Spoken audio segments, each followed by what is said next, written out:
Welcome to Health Oddity, the show that strips away the jargon and hype surrounding all things health and fitness to help you live a long, strong and energetic life.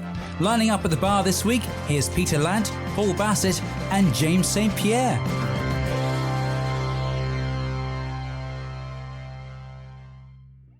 Hello and welcome to episode 113 of the Health Oddity podcast. Today, we thought we would have a bit of a catch-up episode because the last 6 weeks, I think, we've had guests on, and I think for the next 4 or 5 weeks, we have guests lined up as well. So we wanted to take this kind of almost like a breather episode, just for the three of us to kind of have a bit of a discuss sort of where we're at now, what we've taken from the last few episodes that we've done, and things that we've been talking about with our clients, things that we've been up to, things that we're working on, which we think might possibly be interesting or helpful to you. So first of all, we'll go round and introduce the usual hosts of the Health Oddity podcast and see how they are. Mr. Peter Lant, how are you doing? I am doing very well. I'm tired, but I'm doing very well. I ran an online webinar last night, which was great. It was really good. And I had 4 friends of the show on, 4 guests who came along, and one avid listener, at least one avid listener as well, who's a guy who I train online as well, who got in touch with me because of the podcast. So yeah, it was really good. And I'm starting a new program out of it. So a couple of my guys are in on that as well. And it's more the kind of like what we've spoke to for the last few weeks, actually, especially with Mark Bennett and with Michael Kakowski, and maybe it's a bit with Glenn as well, was like more about the mental side of training rather than the physical side. So it's helping out with that and putting it all together, because you can do that in training sessions, right, when people are getting stronger. But it's kind of skirting around the edges. So this is going to be more of a deep dive into it, and doing it outside of the training sessions online and just having a chat. So I'm really looking forward to that. It's going to be great. And maybe I know Paul Bedford was very much around that as well, wasn't he? Yes. Like yes. The retention guru, and how to make habits stick, and how to create a new lifestyle and things. So yeah. So rather than trying to talk to people individually about it, it's easier to do it online, I think.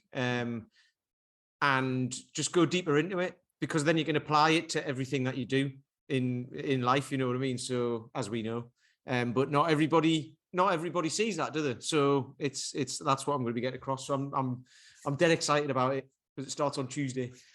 Excellent. That sounds excellent. We might talk a bit more about that as we go through the episode, possibly. That'd be great. And Mr. Paul Bassett, how are you doing? I'm like Peter, a bit tired. Kids kept me up last night. You can't give them whiskey, though, can you? Help them to go to sleep. What did you say was a bit tired? My feet, did you say? No, my entirety. Okay. Yeah. My entire being. Every sinew, every fiber, every fiber of your being. You can't give boost to baby. Oh, there he goes. There he goes. Oh, no. This isn't that Vic and Bob will not translate internationally, I'm sure. I think keep it local. I always do this. If anyone ever mentions Inspector Morse, Sean gets really annoyed with me, because I'll start going, Lewis, because that was Vic's impression of him, of Inspector Morse. So anyone mentions Kevin Wheatley, I'm like, Lewis. She hates it. I kind of think the way to expand this podcast's reach, particularly as we have so many American guests and American listeners, is really to keep most of the UK kind of 70s, 80s comedy. I think that is probably the surefire way of expanding our reach. You need to be what do you think, guys? You need to be careful with 70s and 80s comedies, though, don't you?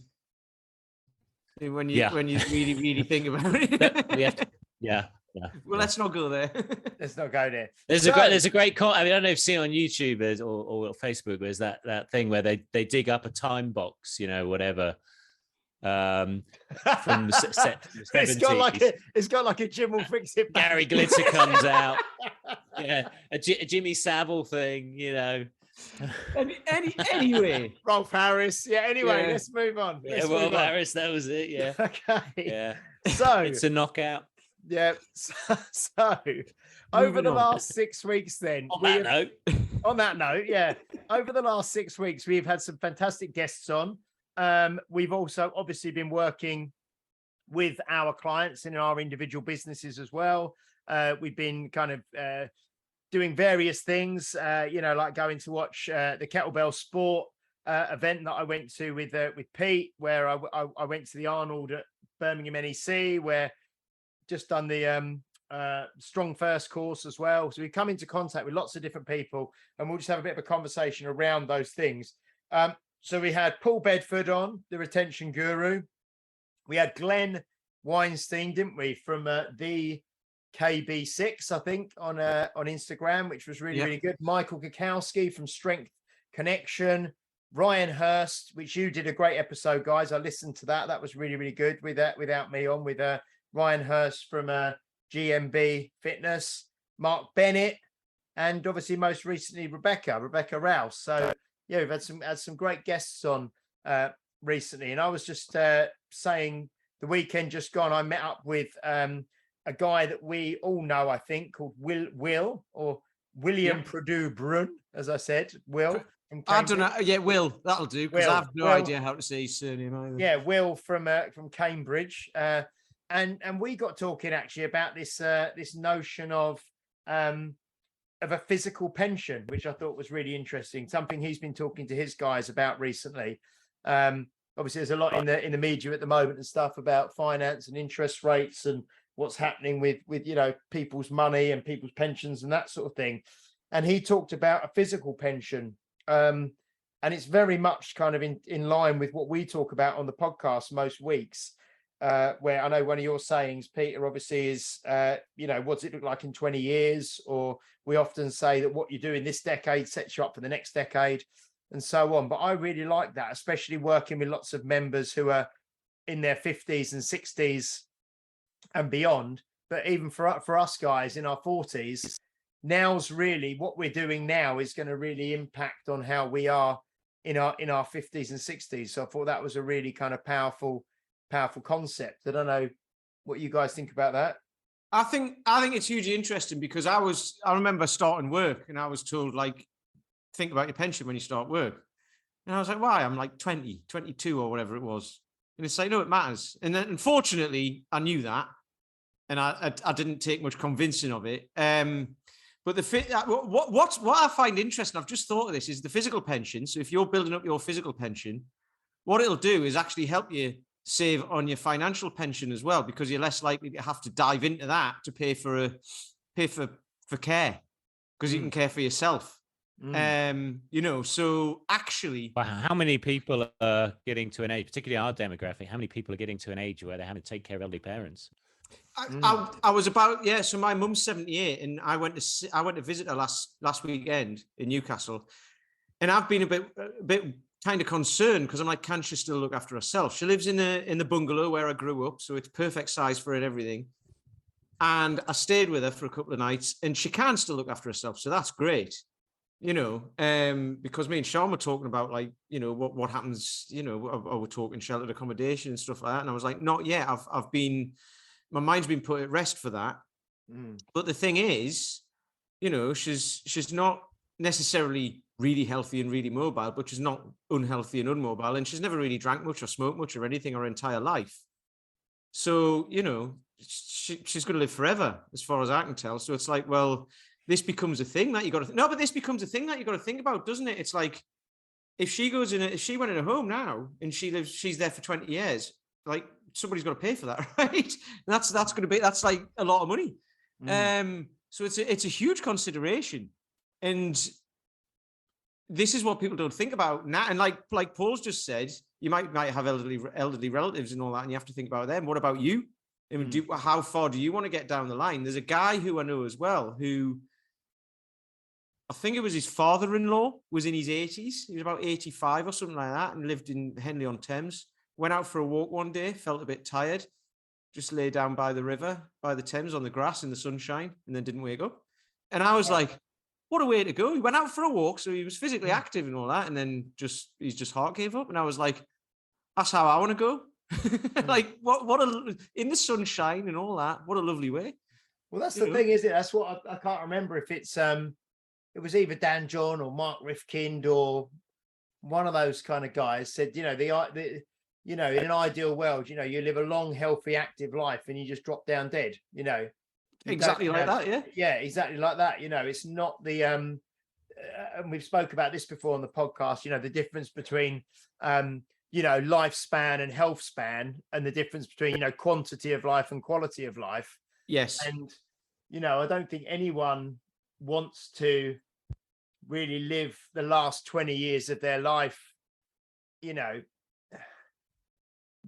totally dependent on others and dependent on medications and care and, in and out of hospital the whole time. And, with a isn't that the thing? People are living life, are living the same length of time, but they're just having much higher levels of morbidity for the last 20 years. Yeah, I think lifespan is gradually increasing, isn't it? I mean, it's not just because we are able to keep people alive for much longer now. But I don't know if the quality of those extra years is particularly great. It's a bit of a downer to be talking about this. But, I suppose that's one thing we don't talk about really in our health odyssey is death. But that's why when I mentioned it, I mentioned like my guy's father-in-law because that's a nice story. Oh no, that's great. It's you two who took it off in that direction. But no, I mean, I think that primarily you have to be responsible. You take responsibility for your own life, don't you? And your own health and your own activity and your own nutrition and your own habits and all the rest of it. And that's all you can really do. But it was just really interesting. I just like that. I like that concept of a physical pension. Because I can see it that, you're paying into it daily, you're paying into it weekly, you're paying into it monthly, to then so that you have a better quality of life when you get older. And we were saying before we started recording, weren't we? If you just put, it's like a savings account or whatever, or your pension. If your pension doesn't grow, if it's not like in a pension that's invested, it's just money that goes into a pension that sits there. It shrinks, doesn't it, over time? So in 20, 30 years' time, it's not what it was. And it's so the physical pension works the same. Unless you keep paying into it and make it work for you, it just shrinks. And by the time you get to needing it, there's less there. And so that's same for the body, isn't it? So I suppose it's almost like that use it or lose it principle, isn't it? Absolutely. With training and with physicality and things like that. Here's a great story that's just reminded me from my mum, right? So she's 78. And when I was staying with her, I took her for a walk around the block where she lives, and she's lived there for like 50 years or whatever. So went for a walk, and it's funny. This is lots of things in Newcastle have changed in the city centre and stuff. Lots of different buildings and lots of different facades that are now new things and all of that. Where my mum lives, it's just stuck in time. Nothing's changed over my lifetime. Anyway, put it that way. But anyway, so I took her around for a walk around the block, and she was fine. She was very slow, obviously, and all that sort of stuff, but she was fine. And then the day that I left as well, I got up that morning, we had some breakfast, and then I said, right, before I go, let's go for a walk around the block. And we went in the opposite direction just to mix it up a bit, right?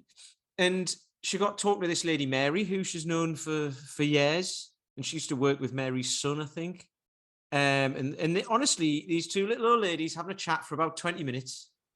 It was brilliant to watch. I just stood watching. And it was great. They were just chatting, like nattering away, just about stuff, about their ailments and what have you. And then the lady said to me, Mum, she goes, so you haven't got any grandkids, have you? And she was like, no, I haven't, because me and my brother haven't got any kids. And she was like, oh, that's sad, isn't it? And I was like, I'm not by the way. But anyway, that's by the by. But then we carried on walking around. Then we bumped into another guy who was out walking his dogs, who my mum used to work with, who knew my dad as well. And, who, like we've spoke about before, he passed away nearly 19 years ago. But he knew him and worked with him. So they had a little bit of a chat and I said hello. And then we carried on walking. And it was a lovely sunny day. And she said, she was like, you haven't seen Mary for ages. And I haven't. And it's like, that's because you don't go out. If you just go for a wander around, you'll see all these people and you'll end up being out for an hour and a half doing a very short loop of the place. And at least people can see you're all right as well, So especially like you say, if she's lived there for 50 years, she must know so many people in the area. So then that's good for your physical health. You're getting fresh air, you're getting out on your feet, you're, mental health, socializing, meeting people, talking, all of that. Yeah. So that's like with the online stuff and all of this, it's like people sit at home and wait for things to come to them these days, don't they? And it's like, if you get out and about, you go and find more. I wonder if men die younger because, once they finish work, they stop doing the things that they used to do. They used to go to work, they used to get up a certain time, they had to be somewhere, they had to be switched on, then they go into retirement and then they just go. I don't know if we've had a podcast where we talked about where some people just choose to say, I'm going to just do nothing with my, what do you want to do in your retirement? I'm just going to do nothing, whereas other people who are wanting active retirements where they're doing things, an opportunity to explore things like that. And I think a lot of people with that absence of any activity, that's when they start going downhill because whether we like it or not, the body responds to some kind of hardship or some kind of momentum.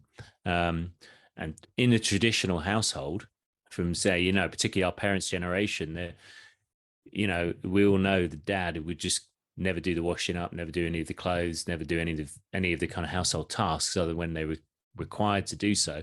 And therefore that didn't stop, cooking the dinners, doing the washing, doing all those traditional kind of gender split roles didn't really stop for a woman, but it did for the guy. And therefore they just kind of rotted away and just festered, sitting down, maybe watching the TV, and then women continue to kind of be active and naturally better at creating social networks as well. Guys just tend to I'm at work, I've got my mates at work, I'll do a golf thing or do whatever, and then there's nothing in between. Whereas women are much better at creating social networks, and that keeps the brain alive, keeps you sharp. Absolutely. Got a few issues with your Wi-Fi today, I think, Paul. I don't know if are you all right? Can you see, Pete? I'm fine. I think it's all right. I think it'll be all right on the recording. Yeah. What is funny is Paul's determined to rile people up, and we're talking about old gender stereotypes and 70s comedies and. Well, things were different in the past. Are you getting a bit more right wing these days, Paul, because you're getting older? Is that what it is? Yeah. I've got my MAGA hat somewhere. Anyway, so what's going on with your guys' training at the moment? With the way you're training and things, is things going well for you with your training and following programs and stuff? Pete, is that Paul, to me? Both, either and both, depending on who wants to go first. Yeah. Training's going pretty well. Entered the competition for the end of November. No, October. Get it right. Okay. 29th. Where's that going to be? Saturday in Leeds. In Leeds. Okay. British Championships for kettlebell sport. So what are you doing? Long cycle or? So yeah, not sure yet. I know that traditionally people train one or the other. But yeah, no, I'm personally erring towards biathlon. That feels a bit more comfortable at the moment. I'll be using 220s for both. One for 20 for the snatch, obviously. Yeah, so I'm just going to see how it goes, really. So a lot of the training is just gearing up for that, just getting a bit more volume, getting some heavier weights using the 24s, spending more time with 224s. Yeah, so and that'll be will that be 10 minutes on each, or is that fine? Is that like a grassroots competition where it's less? Okay, so it's 10 minutes on each, yeah. Yeah, 10 minutes on each. Yeah, so I mean, we're not doing 10 minutes in the sessions, probably up to 7 minutes training in the sessions, just getting used to the volume. But, it's good. It's 3 days a week. Kettlebell sport with some kind of sport specific kind of exercises out at the back end of the kettlebell sport training. And then Tuesday, Thursday, and Sunday, I'm doing runs. So getting the cardio in there. And then I've dropped 8 kilos since August to bring me down below 85 kilos because I was 92. So the key is I could probably quite easily be over 85 with a couple of drinks of water, a couple of glasses of water. So I've just got to double check because I don't know you guys, and this is something for obviously all our listeners, every single paving stone or every single part of each room gives you a totally different reading on any scale. In my studio, I could be one end and I'll be 4 kilos heavier. The other end, I'll be light. I mean, it's almost difficult to know how they'll do it on the day. But I had to do that for the SFL, right? I had to do the double bodyweight deadlift. I didn't get it on the day, so I had to record it to send it in, and I didn't get it anyway. But I've got there was no scales. Oh, the scales in the gym were upstairs or something like that, so you couldn't move them. So you had to measure your weight, do the lift, measure your weight again, and take the plates off and show them to the camera and all that, right? But the scales were upstairs in the gym, so I couldn't carry the weight. Anyway, they weren't in the place, so I took my own down. Right, I weighed myself at home, and I was like 72 kilos or whatever. I was like brilliant, and then I weighed myself at the gym, and I was 73. And then I weighed myself. So I moved the scales onto a harder floor and it went to 72 and a half. And then I did the lift, or I did a warm up and come back and I was like 73 and a half. And, then, and I was just like, oh, this is ridiculous. So that messed with my head before I even did it. Thing is, I don't want to go in the day before kind of dehydrated and not having eaten, because and I don't know. It's my first competition, so I don't know. I mean, it's just that, like when you go up, I mean, I'm not a broad person and I'm not got big shoulders. I'm quite tall and lanky. So I think if I go into that heavier category, I'm going to be against monsters, just people who can handle a lot more, weight. But anyway, I mean, it's by the by. It's first competition. I'll be a veteran because I'm over 40. So we'll see who's on there. So all the training's there. So it's quite hard training. Actually, I say it's hard. It's hard when I do it, but actually, because I'm only training 3 days a week and I've got the cardio, it feels pretty good. I feel pretty awake. I didn't get a good night's sleep last night, but I didn't have any heavy training today, so it wasn't an issue. I was just doing some runs, doing interval runs. I certainly feel. Tell you what, you lose a couple of kilos and running just suddenly becomes so easy. Big difference now is the running part. That's a good. I think if you're doing kettlebell sport and you're not doing any running, I think that's a big gap in what you could get results wise. And also just getting used to having the weight on your forearms. That is a big thing. It's not so much that, because there's a lot of strong guys. I mean, Peter, I know you can press 24 kilos, double kettle 24 kilos quite easily. But it's just the pressure, I think, just for the 10 minutes, really. You just got to get used to that. And it's quite easy to kind of you can be fine. And then there's a day where you suddenly start getting some real, it's knowing what is discomfort, because it's bloody uncomfortable, to then being pain. Most of the time, it's just very high levels of discomfort. But last week it was a bit of pain. So I've been using a few wrist guards, and that seems to sort it out. Maybe just a little bit too much volume. And that's what comes with. I mean, I've not really got experience with double bells sport wise, but I did last week. I think I did 100 presses with 24 and without putting it down, just to see if I could still. But you're swapping arms each time then, so your other arm gets a rest. But like obviously, if you've got double bells for 10 minutes sitting on your forearms, that's one of the advantages to long cycle. We've got the clean and the clean and the jerk. You've got that, partial part of the, a third of the event. It's kind of swinging between your legs, so you got some of the pressure off. So it's all going well. Yeah. It's funny what you say about losing a couple of kilos makes running a hell of a lot easier. It also makes pull-ups a hell of a lot easier. It does, unfortunately, doesn't it? Which brings us to James. How are you doing? Because Well, I've seen James's abs, so he hasn't got any fat on him at all. Yeah, but instead of losing 2 kilos, he stuck a couple of 20 plates around his legs and had a go. Yeah, that was today because I said to was that Paul. Today, was it? Oh, yeah, that was just today. Like it was ages ago. No, because Paul had just Paul McElroy had scheduled me a kind of a 1 rep max kind of test day almost on the pull up, which I hadn't done before. So, but the most I'd done was 30 kilos before, and so I just did a few warm up sets, and then I got 35 kilos where I got my chin over the bar, but it wasn't kind of as strict as I would like, getting your throat to the bar or your chest to the bar, but I kind of got up there okay. And then I nearly thought, because he told me to go up to 40, to do, I think it was like a warm-up set and then do 25 kilos, 35 kilos, then 40 is what he wanted me to do. And I nearly didn't do the 40. And I thought, well, I'll try it and see how far away I am, And I got kind of 2/3 of the way through the movement, but just kind of hit a point where it just I watched it and you were like, what happens now? Yeah, I just didn't have any more. Yeah, I just didn't have any more pull there, So I might know something about the psychology behind this because Paul's done this to me as well. Okay. I don't know this, but I'm pretty sure he didn't expect you to get the 40 anyway. But he told you to go for 40 because it would make the 35 easier in your head. I think he said that he thought I could get the. I think it's strange. Because I did 1 at 15, 1 at 25, 1 at 35, then 1 at the 40.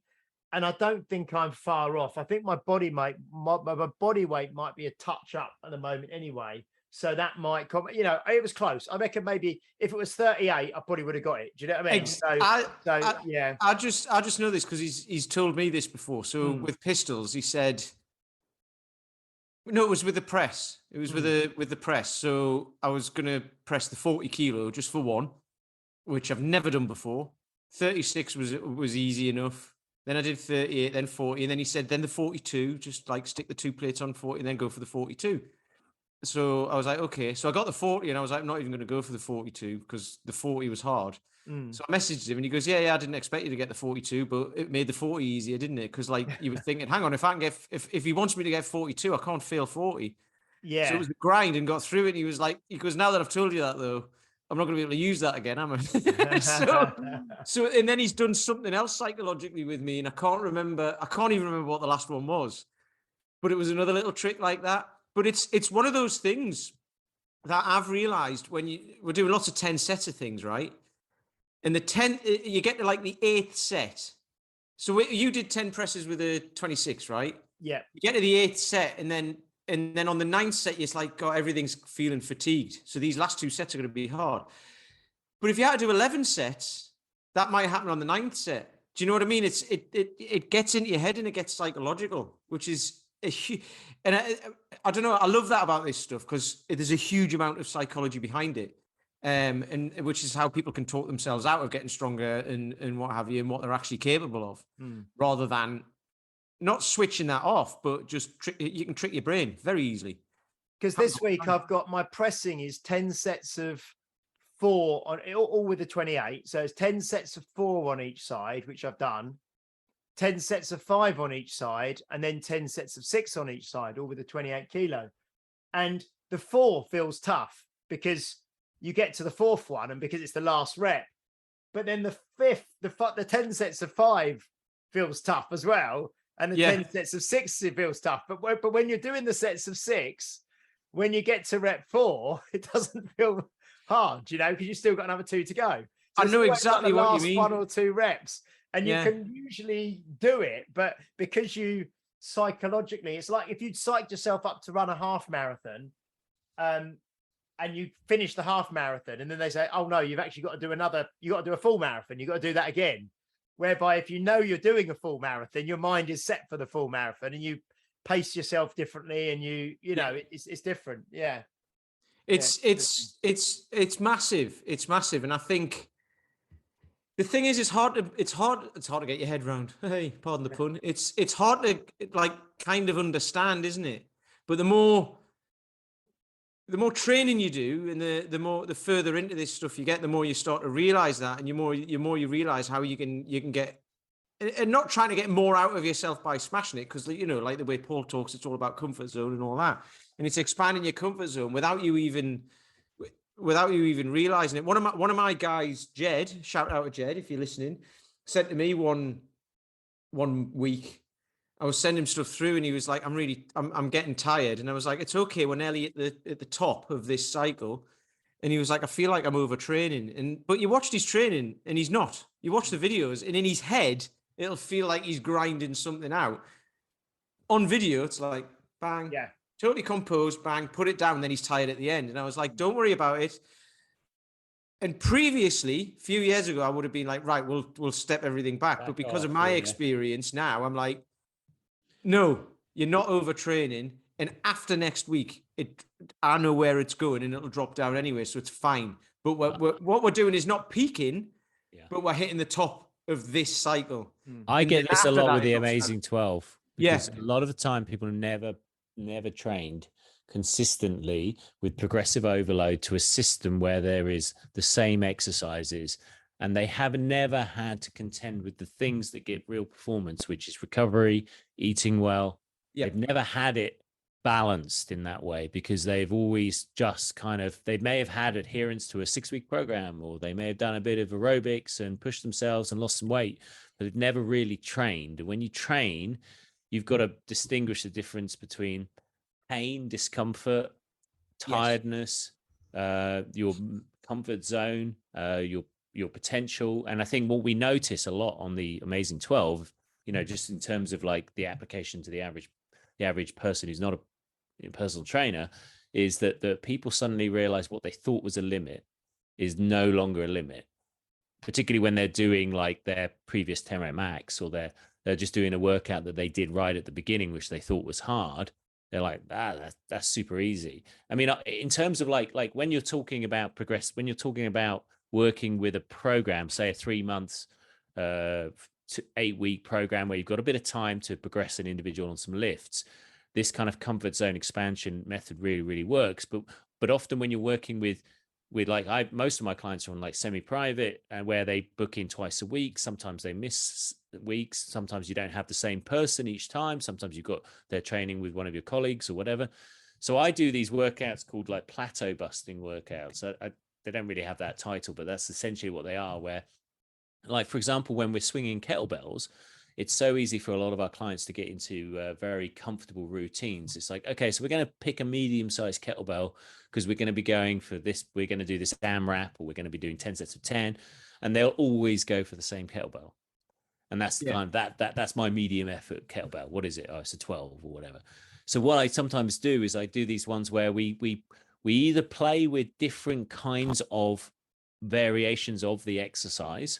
Like if it's a kettlebell swing, we'll try high swings and low swings, and we'll try one arm swings, and we'll try different variations of the swing, so that they don't have a preconception of the weight. And then I'll also sometimes line up like 5 kettlebells, super light one. So say like their medium was 12, I would put that as like their middle weight, and then they would have one that was slightly heavier, like a 14, and then they'd have a 16, but they'd also have like an 8. And then they do 5 swings on each. And then they come back down to the 8 and they realize how light it is. So they get to the 12, they realize that's still light. And then the heavy one doesn't feel as heavy because there's no expectation. It's those kind of things. It's not like they're tricks, but they're like those psychology things that you're talking about, which is like, it's like it's trying to navigate a short circuit or something, you know? I love what you've just said, right? I'm getting into this at the minute, the Tao Te Ching, right? Lao Tzu. Right. And the way this ancient philosophy stuff is brilliant, the way it's written, because you read it and you interpret it. So if I read it, I'll interpret it. If you read it, you'll interpret it a different way. Right. It's amazing. I love it. And then if I read it again in 3 months' time, I'll interpret it a different way again. So it's just great stuff. But you're saying no expectations, right?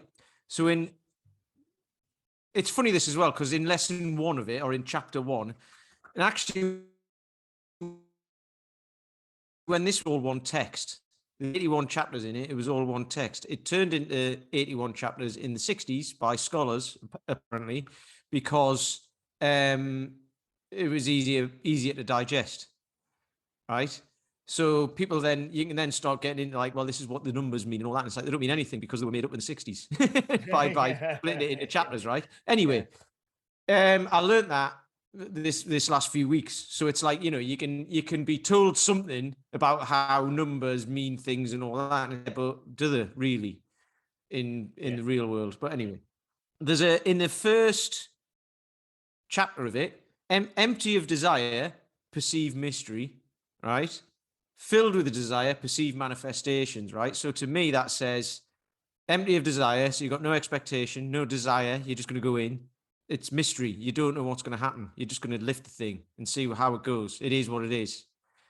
Filled with a desire, right? You go in with the expectation. You perceive, you manifest. You tell yourself, this is what's going to happen. So I'm going to lift that, and then I can't lift any heavier. That's the way I see that. And exactly what you've just said there is, and this is what I was going into on the call I did yesterday and all that. If you tell yourself that's the limit, that's the limit, because you've told yourself. And if you tell yourself over and over again, it creates like a groove in your brain, and you go down that groove every time. Whereas if you open that up, so this, like, it's like Paul says, expanding your comfort zone, but it's in a neurological sense as well.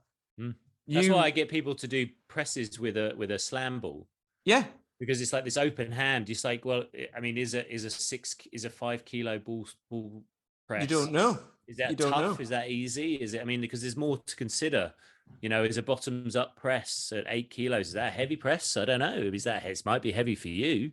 It might be light for someone else. It might mean that when you go and pick up a 10, it feels easier because of the instability. It's just kind of coming at it. So like you say, that neural groove is kind of bypassed. But this is what's great about the this like training program approach as well. I've got to keep my thread here. This is what's great about this training program approach, because you don't go anywhere near the heavy, right? And then when you do, when Paul, when he says like, right, we'll test this week or whatever and see how far you can go. I go into that with no expectation. I'm like, I've never pressed that before, but it's like, it doesn't matter if I've never pressed it before, and I've not pressed anywhere near it in this cycle, but it doesn't matter because I've put my faith in the fact that he knows what he's talking about. And then it goes where it goes on that day. I thought of something else there, but I'll get back to that. But that's the way I go into it. And it's pistol squats, for instance, right? My original goal, I'll say goal, but my original idea was I wanted to get a pistol squat with a 32 kilo bell, right? And now that's just part of my training. That's like a Monday, doing 100 of them, 10 sets of 5 each leg. That's a Monday. That's easy. I can do it with 36 now. When I began with it, I couldn't even pistol squat at 32. So that was my goal.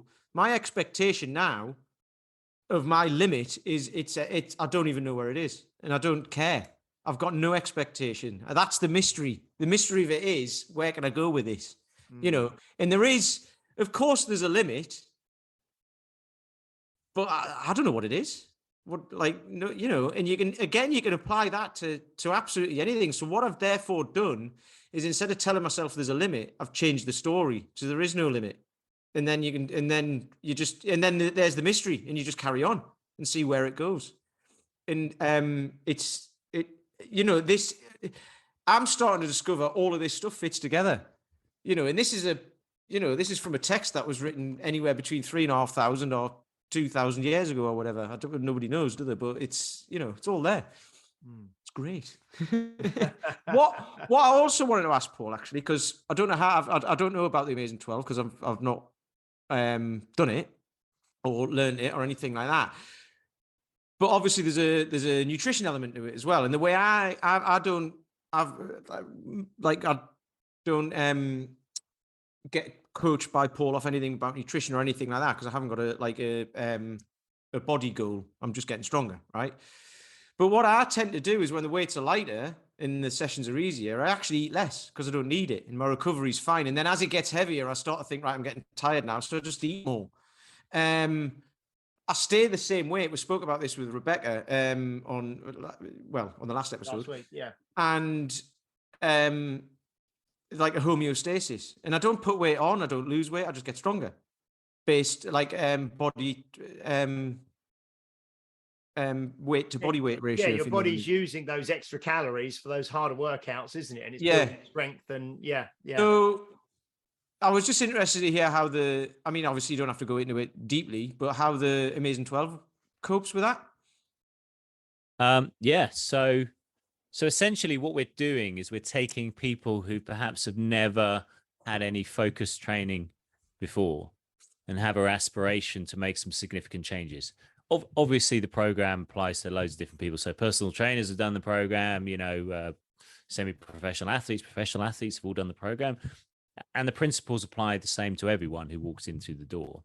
The goal of the food is obviously specific to the Amazing 12, which is to get someone in the best shape of their life very quickly with a low body fat percentage and increased muscle mass. Yes. So all the principles are based around that. So what is one of the best ways of getting people?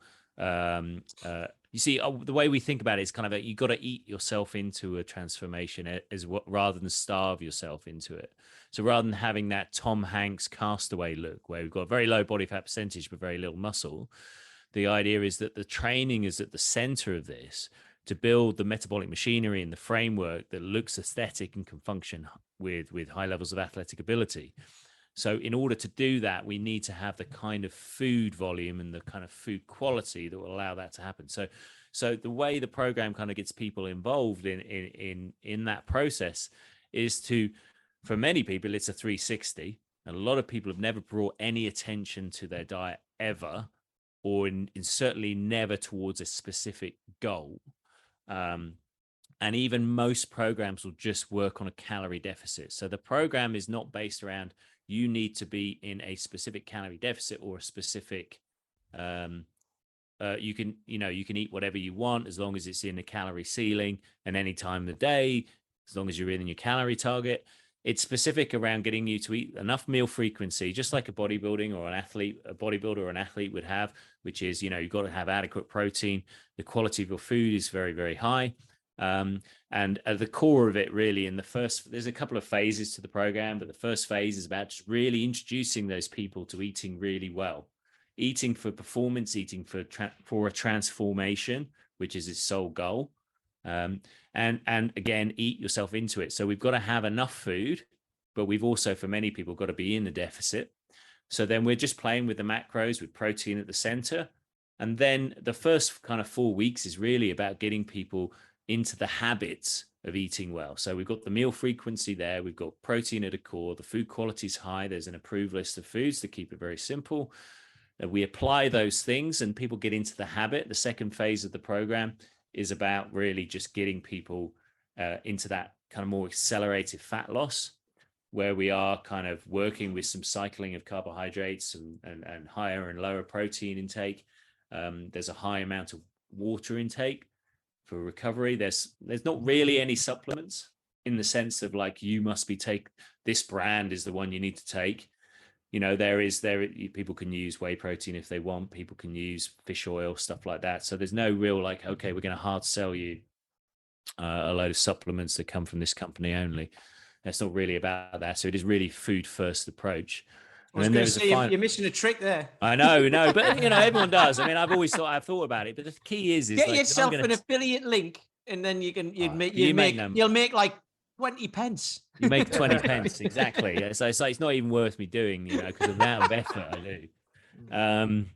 I mean, it makes sense. I would like to be able to do it because I get a lot of questions about it. So if anyone's out there who can actually give me a decent split on stuff, then I will, and it's a good quality product. But anyway, yeah. So then the final phase is like, okay, we've got a photo shoot, which is really one of the things, which is like, none of us are doing our training with a photo shoot. So we don't have to prepare for a photo shoot. So, there's some days when you're 2 kilos heavier, some days when your abs are showing, some days when they're not, some days when you're not peaking for anything really. You're peaking in your cycles, but unless there's a competition, there's not really a peak. Whereas on the Amazing 12, there is a 12-week period. Everything is geared towards that. At the end of it, we have a photo shoot. That photo shoot, you want to be looking amazing. We obviously don't want people turning up on the day bloated, turning up on the day having not eaten anything or whatever. And so there's a protocol at the end to get people kind of photo ready. that the only magic that we're doing in photos is like asking people to tan. Guys need to shave their chest because it gets better definition.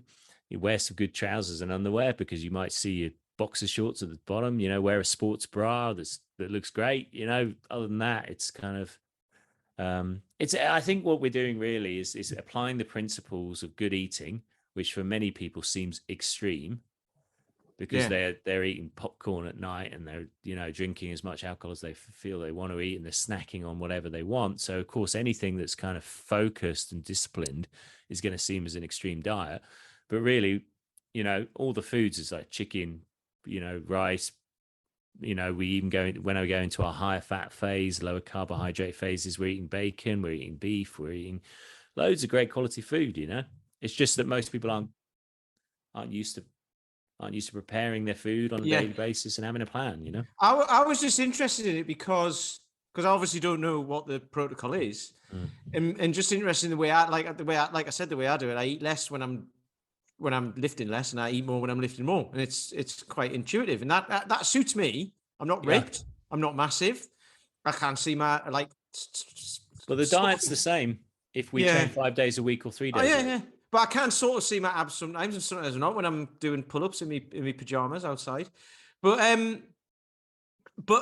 I just thought, because do people come in with the perception that they're gonna have to wake up at 2:00 in the morning and smash a protein shake and all? Like bodybuilders have done that in the past, haven't they? Or you hear about that way. It's like you've got to wake yourself up every 2 hours and eat, because otherwise you'll get catabolic. I don't want to go catabolic and all that sort of stuff. But it's, main concern is I can't eat that much. Oh, I'm going to eat too much. Yeah. I'm like, you're not it's going to be good quality eating that much. food all of a sudden. Yeah. It's just that you've never eaten kind of low calorie food that's got high volume and high frequency. It's just that you've eaten very calorie dense food to satisfy things. And actually I say, well, also you've never trained properly. So you're not in an anabolic state of change. So of course your metabolic rate's going to be, suppressed if you're not training, but as soon as you train, because whether you train 3 days a week or you train 5 days a week, you can still have, as we know in our own training, you can progress someone differently training 3 days a week with the added rest, and you can progress someone training 5 days a week. So therefore the progressive overload on 3 days a week is going to be vastly different to progressive overload on a 5 day a week program, where you've got a balanced recovery on each day. You might be able to work on more body parts. You might be able to work on more complete set of skills, but you can't push the bench press in the same way as you could if the bench press was at the center of the program on a 3 day a week program.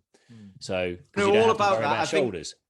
I think we know all about that, because sometimes we see each other's programs, don't we? I look at James's and I'm like, Jesus Christ, that's 6 days of solid stuff. Yeah, it's intense. But I look at mine and it's 3 days, but it's heavy as hell. So the recovery needs to be there. When I'm doing like 5 sets of 20 reps with just 65 kilos, it's not that heavy.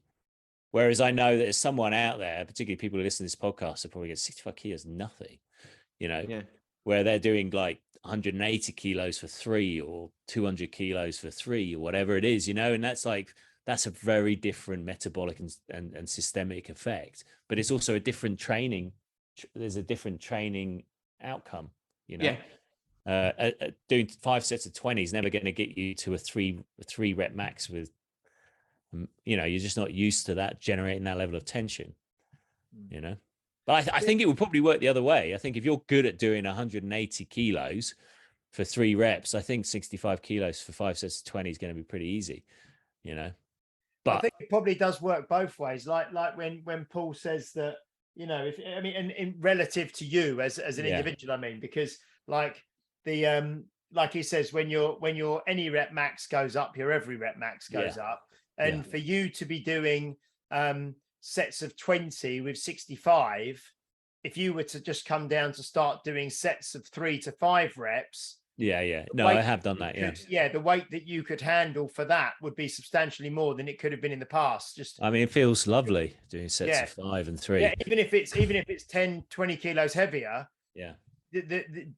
The kind of mental, it's a different kind of mental resilience. It is. To do sets of 20 rep squats, even with 40, 50, 60 kilos, is still it's different than doing 3 to 5 reps with something heavier. So it's just kind of a different type of resilience. But no, one thing you said, Paul, which I think is really important for people to maybe we kind of skirted over it, or you kind of said it in passing, really, which I think is really important for people, especially a lot of the people that I maybe work with as well, is that you said about most people, I don't know if you used the exact terms, I think you did. Most people are used to eating foods that are very calorie dense, but very but lacking nutrients, and then you're going to eating foods that are relatively low calorie, but they're very nutrient dense. So for example, for the same calories that you could eat a not particularly massive, but a slab of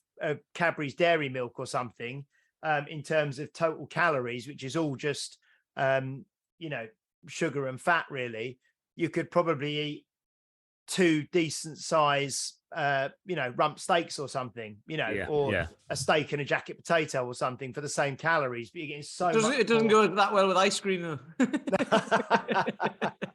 But I don't know, I've seen was it Phil McDougall, he's spreading peanut butter on his steaks and he's going all kinds of stuff. Oh, okay, but weird. So they're kind of the lower calorie, nutrient dense, and it's kind of thinking about it like that. But also because it is and especially when you start adding more fibrous things as well to it, it's very, very filling, like you say. And protein, and like you mentioned, prioritizing protein and making sure you're getting your protein in, it's the nutrient that really does fill you up. Well, see how you guys feel if you miss a day of eating well. Like if you only ate like half the volume of food based on your current training routine, you could probably wing it, but the next day you would show up with less gas in the tank and less ability to make change. Because if you show up under recovered, and ultimately where's the change happening? It's you're breaking down the muscle in the strength room, in your studio, in your gym. That's where you're breaking down the tissue and making the change. If you can't show up with your A game, then you've just wasted an hour of where you could have made change. And really, I think that's what the food is. It's like, okay, let's get that good food in so that we can show up, give our A game, and give our body the best chance to adapt to it, so we can get the fastest result. That's really interesting, because when you're on a program and you're following the program and it's cyclical week by week, if you don't follow that with your nutrition as well in some way and stay not necessarily like that disciplined with it, but you've got to eat when you're training, and then when you're recovering, you have to eat so much and blah, blah, blah, and all that. And like you say, if you miss a day, or if like there's something is off that week, you feel tired, or you feel, or whatever, but it's very quick as well, isn't it? It's day by day. So if you do that on one day, the next day you're out. Yeah. Or like you say, everything just feels harder. And it happens very quickly. So when you take people who are maybe like on a training program regime or whatever, but it's a bit more sporadic because life gets in the way. So one week they'll be like Monday, and then they'll do like a Thursday. The next week they do Wednesday because that was the only day they had. The next week they do 5 days, and then they're tired at the end of it. And all of that, whenever you can, it's kind of like, not you wouldn't call it intuitive, but just trying to fit the training into your lifestyle rather than fit your lifestyle around the training, which is, there's a big discussion about that as well, isn't there? But that's when people like start to kind of think, this isn't working because I'm tired all the time, or I have the odd day when I feel really good. And it's like, but there's no, it's homeostasis again, isn't there? There's no actual ebb and flow there, is there? It's just chaos. Yeah. And if you, that's why I worked with Chris Lowe, is because I was training so much, and I just was like, I was getting through the sessions, but then I couldn't perform in my life because I was so, it's not that I was undernourished. Ultimately, I wasn't eating enough carbs. I thought it was because Neil Tennant was busy. So I know. Yeah. Hey, 80s. We got in the 80s there. Was that a Pet Shop Boys reference? Yes. Chris Lowe is the guy. Synthesizer man. Well, that was why it was interesting as well last week, talking to Rebecca about recovery. She's obviously trained 6 days a week, doesn't she? Doing like serious Olympic lifting and things now. And she was talking about sleep, nutrition, the ice baths that she does, the chiropractic that she has every week, all of this sort of thing that really allows her to perform at that level. which was great.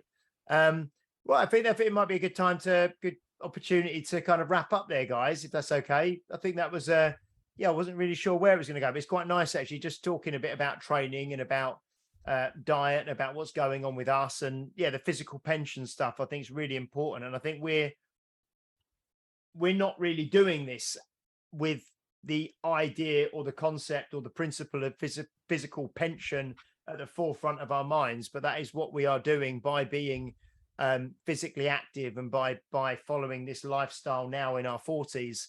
But having said that, it's not too late to start doing this in your 50s or your 60s if you don't do it at the moment.